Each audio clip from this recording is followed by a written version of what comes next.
Ако съм вече в 2030 година и искам да се върна обратно с машина на времето в България 2024 края, днеска, кои са нещата, които бих направил следващите 6 години като инвестиции?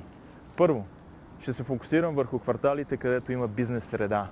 Място, където излизат новите бизнес гради и където хората искат да живеят. Второ, бих се концентрирал да разделя инвестициите си по различни активи. Бих инвестирал в имоти, но не само. Бих инвестирал в крипто и в акции. Много хора подценяват акциите, а те са най-пасивният метод за изкарване пари. Мога да ви го кажа от личен опит.